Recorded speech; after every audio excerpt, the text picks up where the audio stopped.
శ్రీమాత్రే నమః. ఓం శ్రీ గురుభ్యో నమః. నమస్తే అండి. నేను మీ రామకృష్ణ నిహాన్, యాస్ట్రో న్యూమరాలజీని. అందరూ ఎలా ఉన్నారు? మరికొద్ది రోజుల్లో నేను చెప్తున్నటువంటి 3 రాసులు ధనవంతులుగా మారబోతున్నారు. మీరు చేయవలసినటువంటి కార్యక్రమాలు ఒక 3 కార్యక్రమాలు చేయండి, సరిపోతుందండి.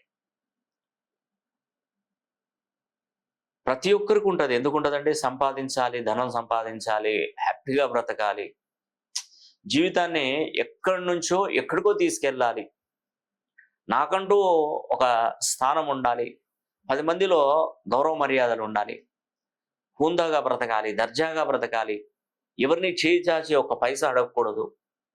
ఎవరికి ఉండదండి? చాలా మందికి ఉంటుంది. ఒక వ్యక్తి, ఒక పిల్లోడు నా దగ్గరకు వచ్చినప్పుడు, సార్ మీరు నమ్ముతారో నమ్మరో, నేను డిగ్రీ చదువుతున్నాను సార్. చిన్న పిల్లవాడు, అంటే డిగ్రీ చదివే పిల్లవాడు ఏముంటాడు మామూలుగా? ఒక 18 సంవత్సరాలు, 17 సంవత్సరాలు, 18 సంవత్సరాలు ఆ లోపే ఉంటాడు డిగ్రీ చదివి. ఇప్పుడు ఆ పిల్లవాడు నాకు ఆన్లైన్లో, ఫోన్ లైన్లో కలిసినప్పుడు కొన్ని నాకు బాధ కలిగించే విషయాలు చెప్పాడండి. సార్ నాకు మా మా అమ్మ నాన్న అంటే ఎవరు మా బంధువులలో అసలు లెక్క చేయరు సార్. మాకు ఎవరు లేరు సార్. మేము కష్టపడి, మా నాన్న కష్టపడి పని చేసుకొని ఏ రోజుకి ఆ రోజు మేము బ్రతుకుతున్నాం సార్. వాడు ఇంత పిల్లవాడు, డిగ్రీ చదివే పిల్లవాడు, వాడికి ఇవన్నీ అసలు వాడు ఎలా అదైపోయాడో నాకు అర్థం కాదు. ఇప్పుడు ఏమంటున్నాడంటే, నాకు ఒక బాధ ఉంది సార్, నా ఇంట్లో డబ్బు లేదు. మా ఇంట్లో ఎప్పటికప్పుడు మా నాన్నగారు రోజుకు 300, 350, 400 చేస్తే దాంట్లో మేము, మా చెల్లెలు 2, నేను ఒకటి, ముగ్గురం, మా నాన్న మొత్తం 5గురం. ఈ 5గురికి సరిపోయేటటువంటి బియ్యము, కూరగాయలు, ఉప్పు, పప్పులన్నీ తీసుకొచ్చి పెడతారు. ఈ తెచ్చిన సంపాదన అక్కడికక్కడికి అయిపోతుంది సార్. మా నాన్నగారు కష్టపడిందంతా అయిపోతుంది.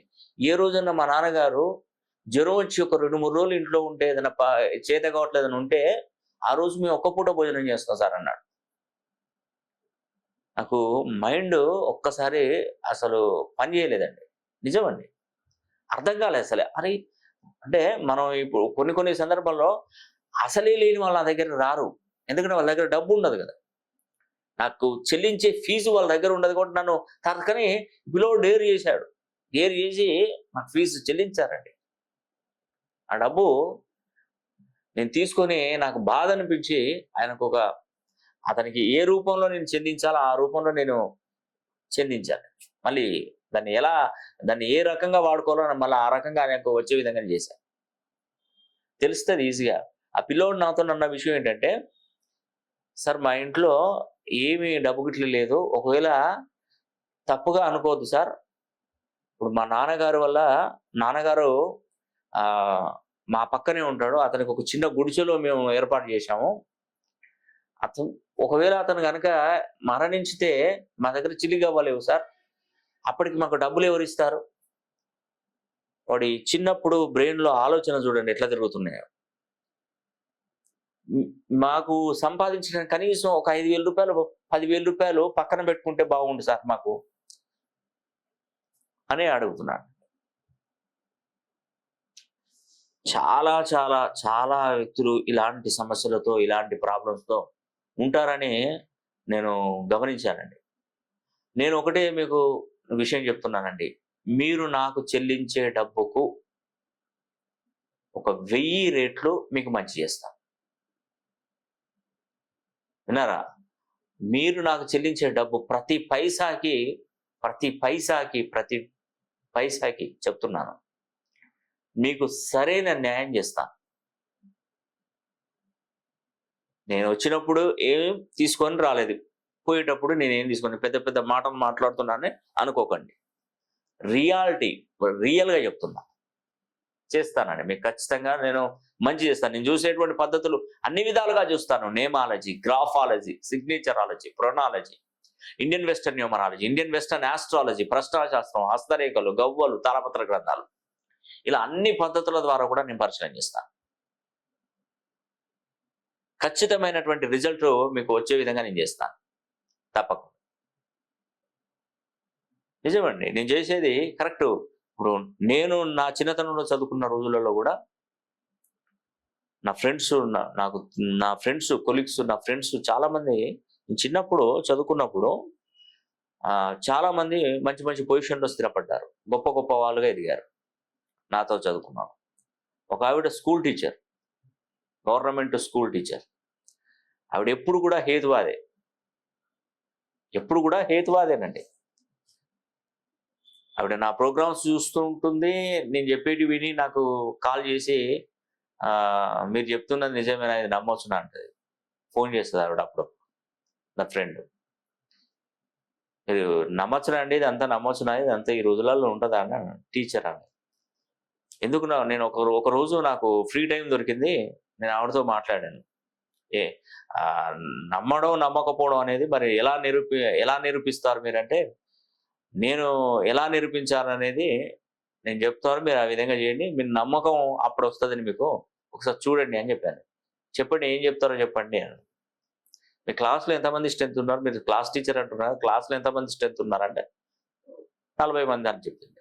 40 మంది పేర్లు నాకు ఒకసారి పంపించండి, వాళ్ళ డేట్ ఆఫ్ బర్త్ నాకు పంపించండి. పంపించిన డేట్ ఆఫ్ బర్త్ ఒరిజినల్ అయితే పంపించండి, డూప్లికేట్ అయితే నేను అంతగా అక్యురేట్గా నేను ఇవ్వను. వాళ్ళ తల్లిదండ్రులను కనుక్కుంటారా, మీరు ఏం చేస్తారా నాకు సంబంధం లేదు. వాళ్ళ డేట్ ఆఫ్ బర్త్లు వాళ్ళ టైం ఉంటే టైము అంటే లేకున్నా పర్లేదు, డేట్ ఆఫ్ బర్త్లు అయితే కంపల్సరీ కావాలి, నాకు పంపించు అని చెప్పాను. టైం ఉంటే ఇంకా మరీ మంచిది. ఆవిడ 40 మందిది తీసుకొని నాకు పంపించిందండి. 40 మంది డేట్ ఆఫ్ బర్త్లు తీసుకొని నాకు పంపించింది. కొంతమందికి దానిలో 2-3కి డేట్ ఆఫ్ బర్త్లు వాళ్ళ అమ్మ నాన్న కరెక్ట్ చెప్పలేదు. నాకు 40 మందికి 40 మంది పంపించింది. దాంట్లో కరెక్ట్గా 35, 36 మంది, 34, 35 మంది మధ్యలో నాకు అక్యురేట్గా పంపించాలని చెప్పింది. ఆ నలుగురిని పక్కన పెట్టారు. ఈ 35 మందికి నేను చెప్పానండి, అన్ని క్లారిటీగా ఇవి కళ్ళు తెరిపించాలి. ఇవే ఎప్పటి నుండో ప్రతి విషయంలో కూడా హేతువాదులుగా ఏదో ఒక విధంగా నన్ను ఏదో ఒక మాట అంటూనే ఉంటుంది. ఫ్రెండ్ కదా, అదే వేరే వాళ్ళు అనలేరు నన్ను. ఫ్రెండ్ కాబట్టి ఆ రిలేషన్షిప్ కానీ ఆ ఫ్రెండ్షిప్ కానీ ఉంటుంది కాబట్టి ఒక మాట టూకీగా అనేయవచ్చు. మనం తెలియని వాళ్ళని మనం అనలేం కదా. తెలిసిన వాళ్ళు చిన్నప్పటి నుండి కలిసి ఉంటాం కాబట్టి నీ గురించి నాకు, నా గురించి మీకు తెలిసింది కాబట్టి ఏదో నానా రకాలుగా అంటారు. అక్కడ కళ్ళు తెరిపించడానికి అన్నీ చూసి మొత్తం టోటల్గా చూసి, చూడు ఇవన్నీ డేట్ ఆఫ్ బర్త్ నాకు పంపించావు కదా, దీంట్లో ఒక 10 మంది పిల్లల గురించి చెప్తాను చూడండి. ఈ పిల్లలు అసలు అద్భుతమైనటువంటి పిల్లలు. వీళ్ళకు ఉన్నటువంటి నాలెడ్జ్ ఇంకెవరు ఉండకపోవచ్చు. ఈ పిల్లలలో టాప్ ర్యాంకులో ఉంటారు, వీళ్ళు బాగా చదువుతారు, వీళ్ళు మధ్యస్థంగా చదువుతారు, వీళ్ళు అసలే చదవరు. ఒక్క నిమిషం దానికి ఆవిడ నాతో మాట్లాడలేదండి. వినుకుంటేనే అసలు ఆమె ఏ డైలమాలో పోయిందో కానీ నన్ను ఒక్కసారి కూడా అసలు ఆశ్చర్యపోయి రామ్ గారు నా కొడుకు చదవట్లేదు, వాడికి ఏదైనా చేద్దామా మనం. చూడండి ఎక్కడి నుండి ఎక్కడికి వచ్చిందో అయిపోయింది, సైలెంట్ అయిపోయిందండి. ఇంత కరెక్ట్గా ఎలా చెప్పగలుగుతారు, ఎలా చేయగలుగుతారు అన్న ఆలోచనలో నేను నిరూపించాను ఆవిడ దగ్గర. అప్పుడు వాళ్ళ కుటుంబం గురించి ఆలోచించడం మొదలుపెట్టింది, వాళ్ళ వాడి పిల్లవాడి గురించి ఆలోచించడం మొదలుపెట్టింది. బీటెక్ ఫస్ట్ ఇయర్ చదువుతున్నాడు వాడు, అసలు చెప్పిన మాట అన్నాడు, డబ్బులన్నీ ఖర్చు అవుతున్నాయి, నానా రభస, మొండితనం, మంకుపట్టు, అసలు వాడికి లేని అలవాట్లేదని చెప్పింది. అప్పుడు వాడిని ఏదైనా మార్చేది ఏదైనా ఉంటే చెప్పండి, నేను ఖచ్చితంగా పాటిస్తానని చెప్పింది. అప్పుడు రియలైజ్ అయింది, ఇదే విషయం నాకు ఆ అబ్బాయి పుట్టినప్పుడు నాకు చెప్తే మంచి పేరు కరెక్షన్ చేసిస్తే వాడు ఖచ్చితంగా ఈరోజు మంచి చక్కగా నంబర్ 1 పొజిషన్లో ఉండేవాడు. నమ్మరు, ఎవరు నమ్ముతారండి? నమ్మలేని పరిస్థితి. గాలి ఉంది, దాని ద్వారా బ్రతుకుతున్నాం. ఆ గాలి ఎట్లుంటుందో చూపెట్టు అంటే ఎవరు చూపెడతారు? ఎవరికి సాధ్యమవుతుంది? నువ్వు మాట మాట్లాడుతున్నావు, ఆ మాట ధ్వని రూపంలో వినబడుతుంది. ఆ ధ్వనిని ఎలా పసిగట్టాలి, ఎలా ఆపాలి, ఎవరు ఆపగలుగుతారు దాన్ని?